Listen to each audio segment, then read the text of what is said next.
Manhã Boa Nova de volta na sua tela, também no seu rádio. Agora para falar para você se programar.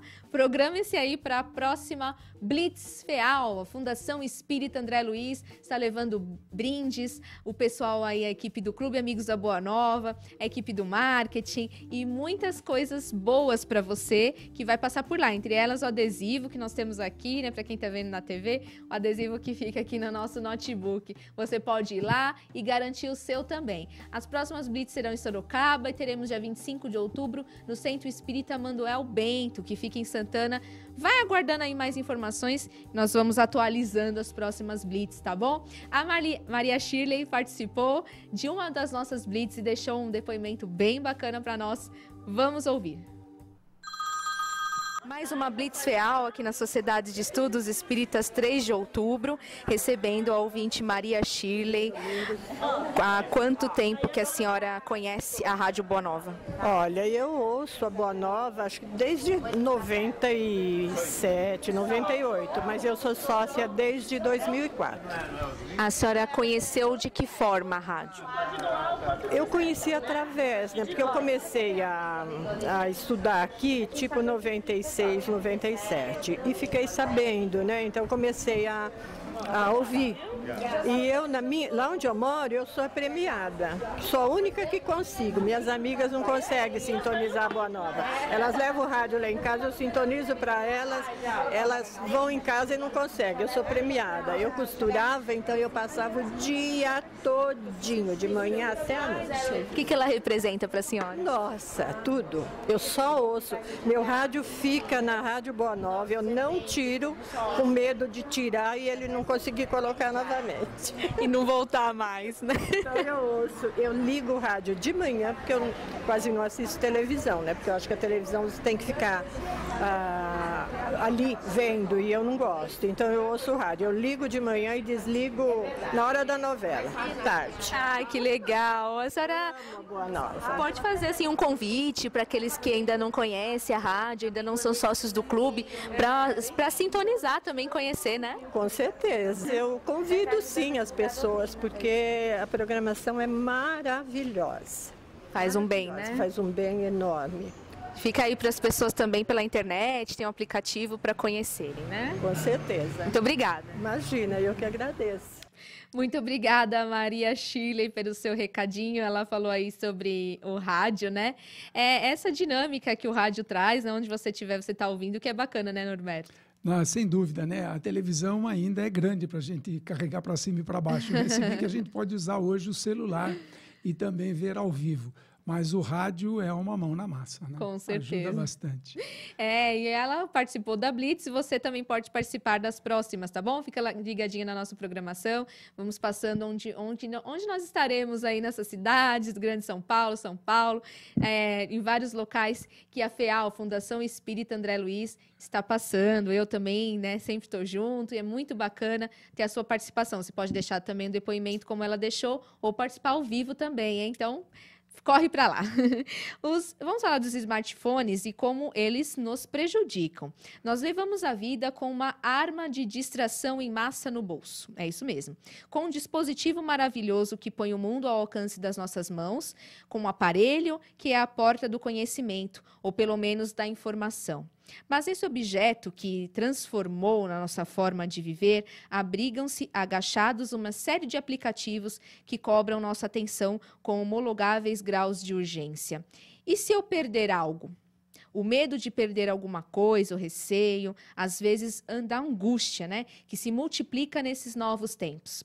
Bem-vindos à era das mentes dispersas, dos cérebros que têm dificuldades em se concentrar no foco, das microconversas e da microatenção, de pessoas que em alguns momentos têm a sensação de operar como uma barata tonta, e no ecossistema digital, quando não também na vida real. Dispersar, segundo a Real Acadêmica Espanhola, dividir o esforço, né? Significa a atenção ou atividade, aplicando-os desordenadamente a múltiplas direções. Nesse novo cenário, como que nós podemos não nos tornarmos reféns da tecnologia, né, Norberto? Aí é um paradoxo, né? Se nós analisarmos como um todo, nós somos reféns da tecnologia, porque a tecnologia nos traz o conforto e uma vez que a gente conquistou esse conforto, a gente não abre mais mão dele. Então eu perguntaria aos nossos ouvintes, quem hoje vai catar lenha para fazer a janta? Poxa, essa é uma pergunta que eu acredito que ninguém vai responder que sim. Não, porque nós temos o gás encanado, o gás engarrafado e o micro-ondas. É verdade, então, né? nós somos reféns da tecnologia. Sim. E no caso dos smartphones, a meu ver, já é um treinamento para comunicação mental. Hoje, o smartphone é o médium. Ele recebe a informação e retransmite para a gente. Então, é o nós transporte, temos, né? isso. Transporte de informação. Então, nós temos um médium no bolso, que ele capta as ondas que estão circulando por aí, né? Decodifica isso em sons e imagens, como um processo de comunicação mediúnica, né? Ao lermos mecanismos da mediunidade, a gente vai ver como que funciona essa mecânica dos mecanismos da mediunidade. Então, nós poderemos considerar o telefone celular como um médium, tá? Tecnicamente, fazendo essa comparação. Mas traz benefícios, sem dúvida. Traz malefícios, se não for usado adequadamente. Então, todo exagero causa um desequilíbrio. Eu posso comer feijoada, que faz bem, né? Uma feijoada faz bem de vez em quando, não faz? Não curto muito feijoada, não. A gente pode ir para uma lasanha? Isso, uma lasanha. Agora, se você comer um balde de lasanha... Ah, não. Aí é muito, né? Aí é muito. Isso. Então, se a gente for em doses homeopáticas, a gente pode comer um balde de lasanha, um pouquinho por dia, né? Então, todo exagero é que ele desvirtua a utilização do objeto ou desvirtua a utilização da tecnologia. Então, nós ainda estamos numa fase de transição, numa fase de adaptação de uma inovação fantástica, né? Uma inovação muito, muito genial, que nos coloca em comunicação com o mundo, com informações, com conhecimento. E o próprio Jesus falou, né? Conheça a verdade e a verdade vos libertará. Então, se eu fizer um uso adequado das informações que eu posso veicular num celular, ele vai ser extremamente útil. Então, esses programas, esses aplicativos, eles nos auxiliam de uma forma, assim, inimaginável. Tá? Você que é novinha... Tá? Você que é novinha, você não viu a transição, né? Eu que já estou com bastante cabelo branco, eu peguei a transição, né, na área científica, desde a régua de cálculo, em que não se existiam calculadoras, você fazia os cálculos com uma reguinha, uma coisa fantástica, e depois veio a calculadora, e depois veio o tal do computador, e depois veio o tal do laptop, e depois primeiro o fixo, né? O PC, né? O PC, depois do PC veio o laptop, e agora o laptop já era, porque agora nós temos tudo isso nas nossas mãos através do smartphone. Então, o que nós deveremos nos aprimorar nisso? Ter um uso adequado. Então, se nós tivermos um comportamento adequado, com uma utilização moral para as informações, isso é uma ferramenta de valor, como incrível. Já dissemos, incrível. Tá? Agora, se nós usarmos para calúnias, difamações, críticas destrutivas, evidentemente, agressões, isso daí é uma ferramenta que a ferramenta é boa. O utilizador da ferramenta é que é mau. Lembra que nós falamos dos espíritos maus? Então, o espírito mau é o espírito que não sabe praticar o bem. Ele só sabe fazer aquilo, ele é extremamente egoísta. Então, a ferramenta é que define a característica moral do usuário. Eu posso ter uma faca e com ela fazer uns filezinhos, cortar pão, ou como eu posso cortar o pescoço de alguém. Não é o fabricante da faca culpado por isso. É o usuário da faca. Então, a mesma coisa do celular. Então, hoje é uma febre, né? E aí vão os alertas, né? Celular ao volante não é interessante, né? Um segundo que você se distrai, o carro já desvia, já aconteceu isso comigo, né? Já quebrei um retrovisor do carro, porque o telefone, tocou, eu desviei a atenção e... Um segundo não, menos de um segundo, né? Já perdi o retrovisor do carro. Desvio o foco. Então, a utilização adequada no local adequado. Vou ficar sem a informação? Não vai morrer por isso, né? Então, está no carro, coloca ele no silencioso, nem no vibrador, coloca ele no silencioso, as informações vão chegando. A hora que você chegou no seu destino, tira o silencioso e você vai ler tudo que chegou, né? Você não vai tirar o pai da forca por uma informação através do celular, né? Muito raramente é uma informação que não pode ser adiada, mas, como diz o ditado popular, né, notícias ruins chegam muito rápido, né? Então, com celular ou sem celular, a gente vai ser afetado por isso. Sem então, dúvida. Recomendação, uso adequado, com moderação. Uso consciente e a doutrina espírita pode auxiliar. Não, sem dúvida, né? A Eliette Ribeiro traz mais informações para nós hoje no nosso programa, né? Manhã Boa Nova. Ela entrevistou a doutora Cláudia Costa, que falou sobre a fibrose pulmonar. Vamos conhecer mais sobre este assunto. As variações entre sol, chuva, queda e aumento de temperaturas no mesmo dia tornam mais comum o surgimento de alergias e doenças respiratórias. Apesar de rara, a fibrose pulmonar idiopática é uma dessas doenças. A doutora Cláudia Costa, que é coordenadora da disciplina de pneumologia e tisiologia da Universidade Estadual do Rio de Janeiro, traz informações. Doutora Cláudia, o que é fibrose pulmonar idiopática? Na verdade, a FPI ela é uma doença que acomete mais as pessoas idosas. Ela é uma cicatrização normal do pulmão, né, e que numa fase mais adiantada evolui com uma fibrose, que a gente chama uma cicatriz do pulmão.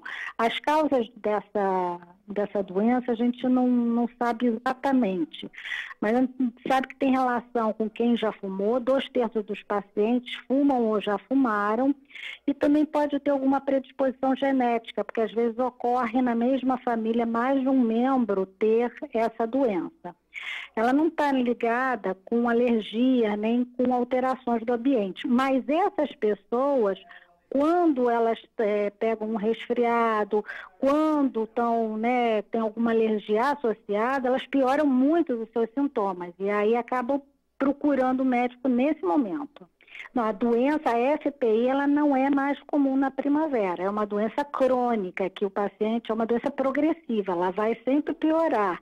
O que ocorre é que, às vezes, o diagnóstico é feito no momento de agudização da doença por outras causas. E aí, nesse momento, é que a pessoa vai procurar o médico. E, doutora, indícios de problemas respiratórios nos idosos são muitas vezes deixados de lado. O que isso implica na saúde do paciente mais à frente? Não, isso realmente é um problema sério. Quando o paciente ele acha às vezes que só teve um resfriadinho ou que tem só alguma coisa menor e que não procura o seu pneumologista ou algum clínico que consiga fazer o diagnóstico correto da doença. Isso vai fazer com que ele, não tendo esse diagnóstico, consequentemente, ele não vai tratar essa doença e a doença pode ir progredindo. E aí, quando fizer o diagnóstico, já estará numa fase mais adiantada. E aí tem várias doenças que a gente pode falar, né, que acabam sendo negligenciadas, algumas até muito comuns e que as pessoas nem sabem que tem, como a asma bronca, por exemplo, a DPOC, que é uma doença associada ao tabagismo, né? Então, essas doenças todas precisam ser diagnosticadas e cada uma delas vai ter um tratamento específico. E, doutora, geralmente esse diagnóstico é feito pelo pneumologista. E quais são os exames necessários para se chegar aí o diagnóstico da fibrose pulmonar idiopática?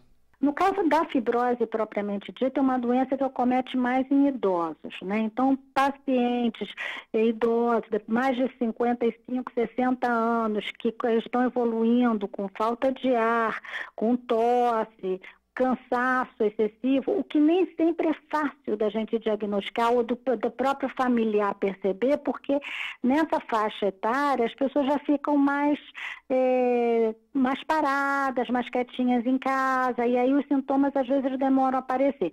Mas na suspeição elas devem procurar o médico que vai fazer alguns exames, como a radiografia, ou se for necessária, a tomografia do pulmão, e vai fazer exames de espirometria, que a gente chama de função pulmonar, tá? Para avaliar a função respiratória do paciente. E, doutora, essa doença ela não tem cura, né? É somente o número aí de restrito de pacientes que tem indicação de transplante. Quando é indicado o transplante do pulmão? Na verdade, essa doença é uma doença progressiva, como a gente estava falando, e é uma doença que realmente não tem cura. O fato de não ter cura não quer dizer que não tenha tratamento.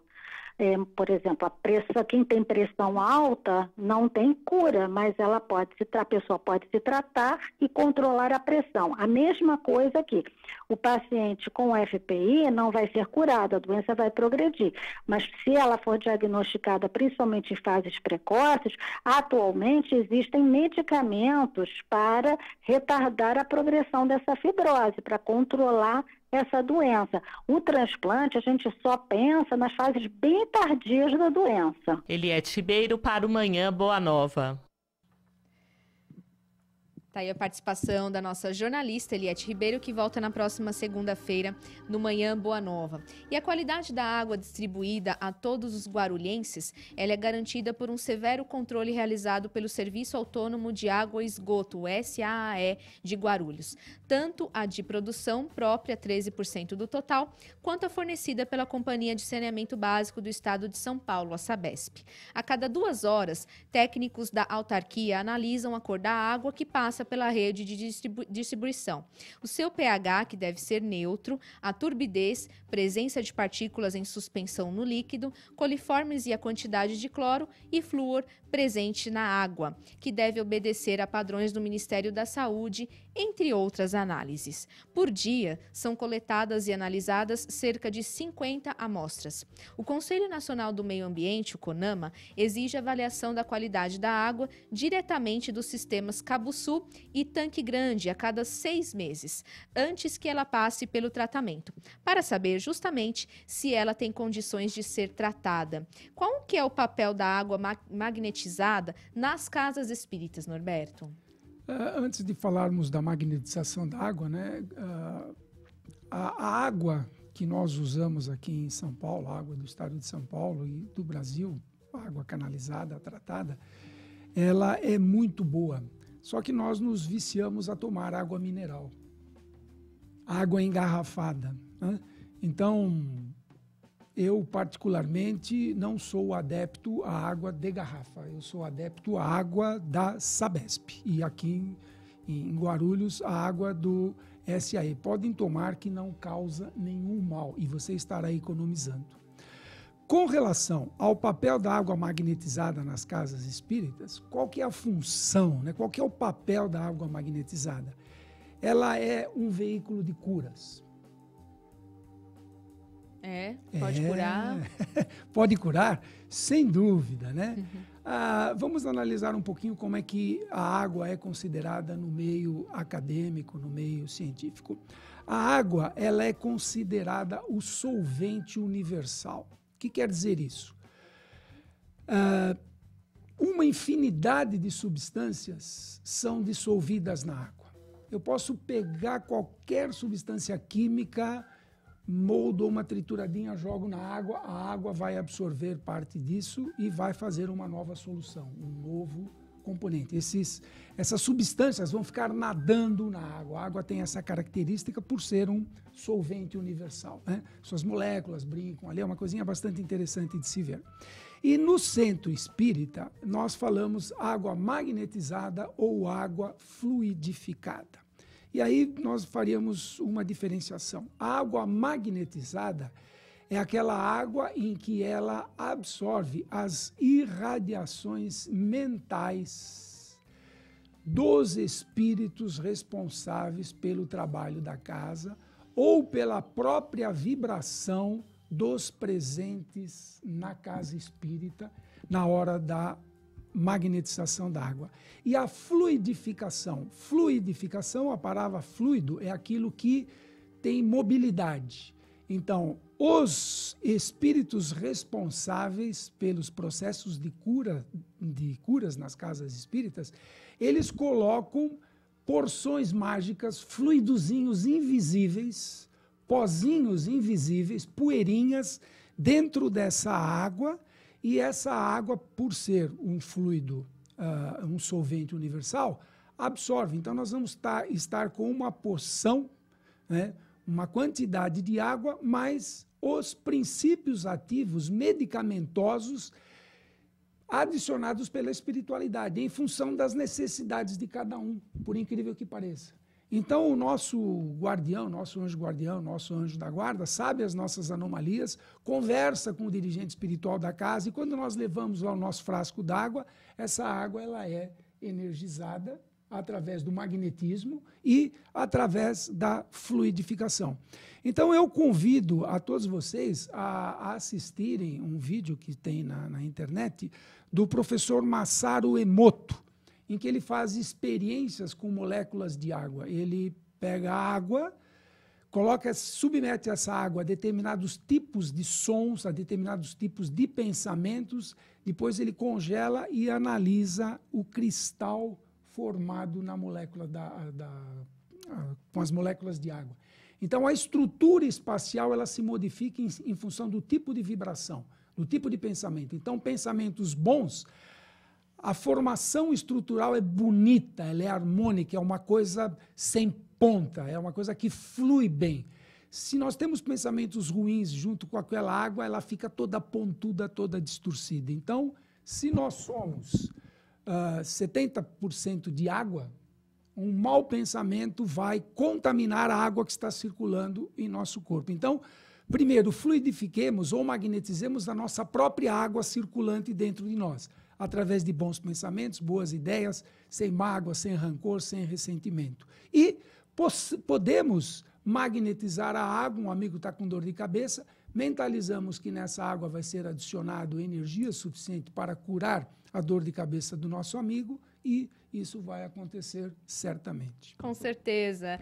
Fica aí o convite e nós já estamos encerrando o programa de hoje. Obrigada, Norberto. Foi um prazer estar aqui com vocês e esperamos novamente contar com vocês na próxima semana, se assim o for permitido. Até a próxima semana, e você continua aí ligadinho na sintonia da Rede Boa Nova de Rádio e da TV Mundo Maior. Até segunda-feira, bom final de semana.